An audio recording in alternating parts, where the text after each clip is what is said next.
Good morning, everybody.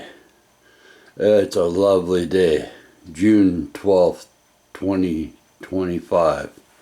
I didn't like that, right? I'll zoom in on my seat where I sit. Okay, there's Becky's little cooler. She likes to put her 6 cans of pop in there once in a while. There's my seat. Okay, and then here's Becky's seat. Right? I love my awesome wife and her Pocahontas shirt. I call that Pocahontas. Anyways, so it's Lyle and Becky, day to day true stories going on straight and narrow. All right, well, here, let's put you guys over here.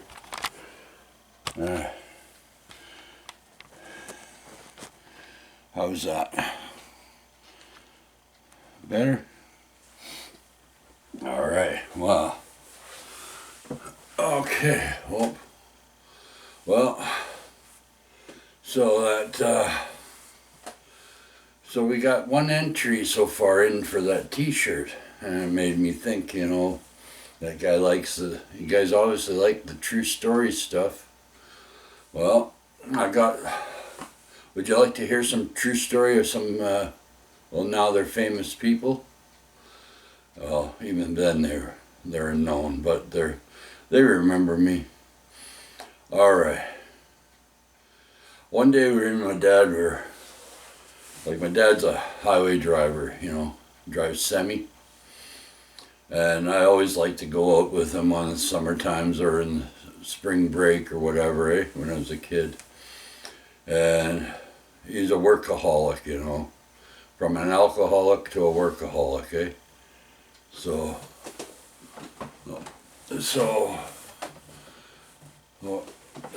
anyways, one time we were up over by Revelstoke there, and where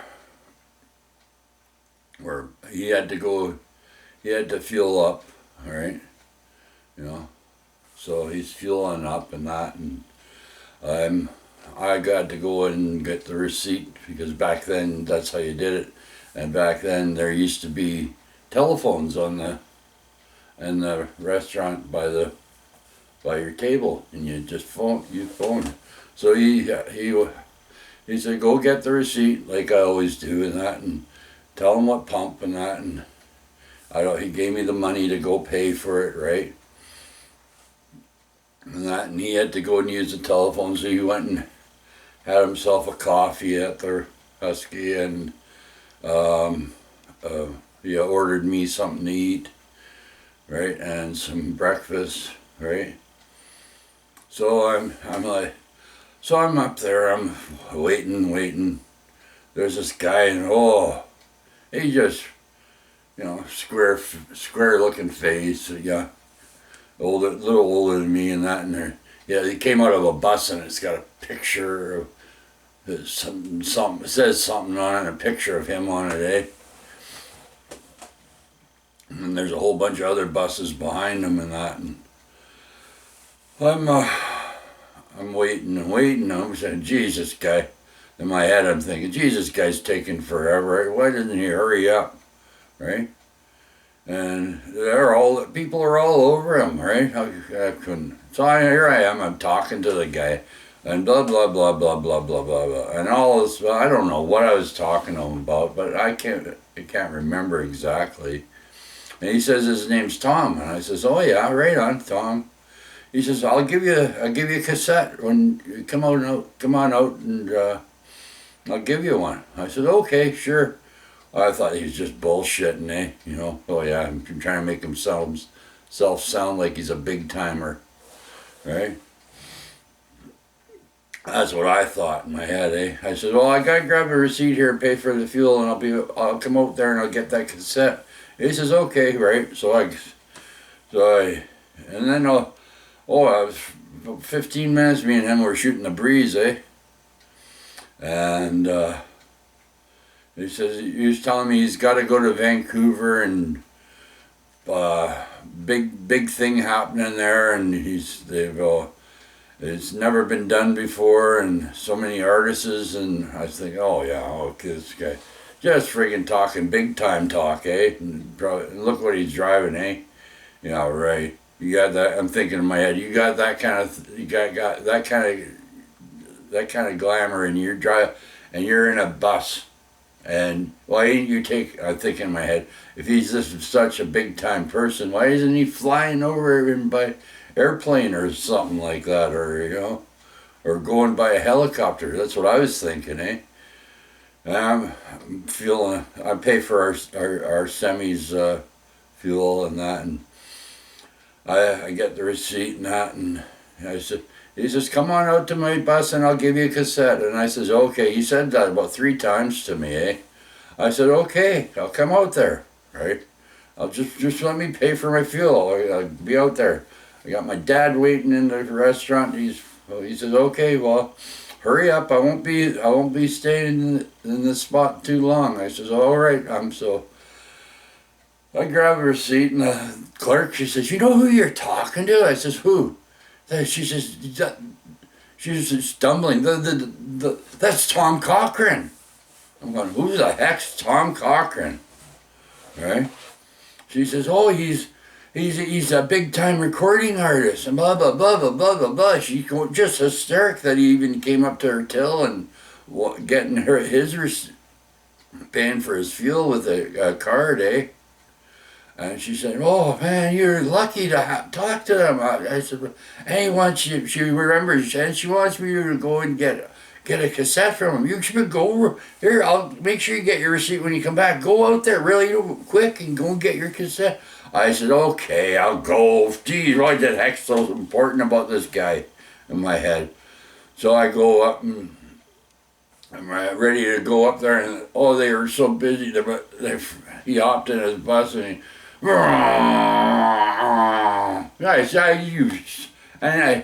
was waving at me. Hey, I go, hey, what the frick? You're coming out. I cassette, and I come out, and you're taking off, and I go like this. I give him the friggin', hey, you son of a bitch, like that to him, right? Oh, was I pissed off? And he was heading west, and we're heading east, eh? Oh, was I ever pissed off? Oh, I thought, now it's beyond the friggin' cassette thing. It's the friggin' what he just did to me, right? So I thought, oh, that's it. I'm not friggin' believing anybody telling me that they're recording, that they're friggin' Tom, and I'm friggin', oh yeah, this is just friggin' great. The girl was so hysteric. She gave me a receipt, and she gave me some friggin', I forget, she said, you can pick any $5 worth of whatever kind of you want, junk food you want, she told me. Oh, I was really happy after that, because she seen what I did. I gave him the, hey, oh, son of a bitch, like that to him, eh? Well, anyway, so, yeah. So I never did get that cassette that he promised me, but my dad, he says, what's taking you so long? I says, well, I explained to him, right? And he says, well, that is no excuse. I had to wait, your breakfast is cold and that, and I made my phone call on that, and hurry up and come on, let's get your eats in. So I got my eats in, and I'm freaking, oh, I didn't want to explain to him what happened, eh? But that clerk, she was so excited and hysterical that she was like, blah, blah, blah, blah, blah. And she said, what? My dad looks at me, what'd you do to her? I says, I didn't do nothing. All I was talking to her and getting my receipt. That's all. And his name was Tom Cochrane. And that was one of the highway drive. Yeah, there's one time, hey, by Chilliwack, we were driving through by Chilliwack at the gas station there. We had to fuel up there, eh? And and we fueled up one time, and there's this guy, he has a van, eh? just a regular van, right? And he's trying to sell me some multivites, and power drinks and powder formulas and all that, eh? And I says, well, why are we trying? He says his name. I'm Mad Dog Vishaw, all right? I said, oh, okay, right on. Now he's mad. I got a Mad Dog on my ass, eh? He's trying to sell me freaking power drinks and shakes and pills, and you know what? I find out. I says, Dad, do you ever hear of a guy named Mad Dog Vishaw? He says, yeah, he's a famous wrestler. Why you ask, Lyle? I says, well, I met him over there, and he's trying to sell me some shakes and Powerades and all that. He says, really? Oh, Lyle, you should have got him to sign something for you. I said, oh, well. My dad was really he liked wrestling, eh? But I said, well, so it is what it is. I didn't get, and I was out just at chill on my way. I think we're heading into Vancouver, going to Vancouver that time. Yeah, but yeah, so freaking man, yeah, that's a couple of people really and I'll tell you about the Hart family in Calgary, Alberta. Right, I do know them. They know me, and that, and I know the lady that makes their uniforms, and that. She was my adopted street mom. But that's another story in itself. I could tell you. Right? Well, maybe I'll tell you now. No, it'll go on too long, this video. Or well, maybe I should. Hey, what the heck? I'll give you 3. Okay? Okay, well, I was in my 20s, and I was staying at the King Eddie for a couple weeks, eh? Until it's a cheap hotel and all that, and just so I could I was trying to watch my pennies so I can get something happen. Anyways, long story short, right? Janice, right? Jan, everybody called her Jane, right? But anyways, Jane, she worked the front desk at the King Eddie and that, and she took me under her wing on that, eh? And she was showing me pictures of all these famous people and in her photo book, eh? And she says, she says, you know the wrestlers, the Owen Hart, Stu Hart, and all the Jimmy Hart. She says, I make all those uniforms for those wrestlers. I says, really? She says, yeah. She showed me some of the designs she made, eh? And that, and I said, cool, right on. And before I met her, I bumped into what's his name? Brent. Yeah, he's the big muscular guy, right? Brent. I bumped into him and through Calgary and that. And he says, "Hey, Lyle." I says, "Hey, Brent." He was the Stampede Wrestling. They used to have that, eh? Their own Stampede Wrestling. Stu Hart and all them. But I knew them, the family, eh? And Mom and all that back in the day. And there's Brent. He's walking down the street, and before I knew that Janice was. Anyways, this is later down the years that I met Janice, eh? Jan. Anyways,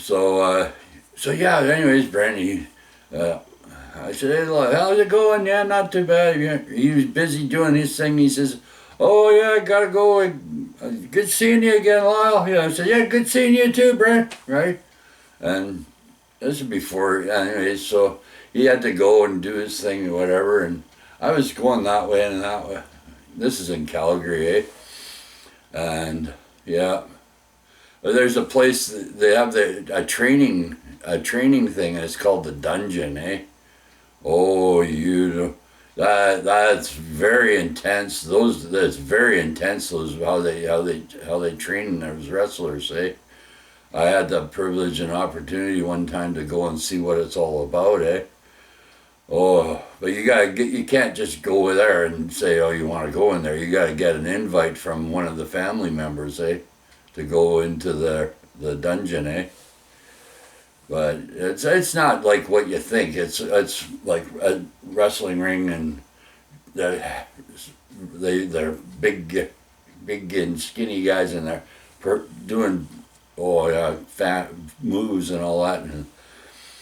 But anyways, yeah. So that's how I know them, right? Back in the day. But all right, well, that's just 3. All right. I can't make this any longer, otherwise YouTube's going to say, oh, you can't post it. So I'm going to make it short and sweet, and talk to y'all later. And yeah, back in the day, right, none of them even knew my handle, The Real Wild One, on the CB. That's a true story with you. All right, so made me wonder about this guy that sent us a letter here. He likes to keep the true stories coming. They like what they're hearing, and so I like the feedback from you viewers. Even if you don't want to enter the T-shirt contest, right? You can just send us a letter and tell us what you like to see or hear on the story, like what that's true story stuff. I have no reason to bullshit.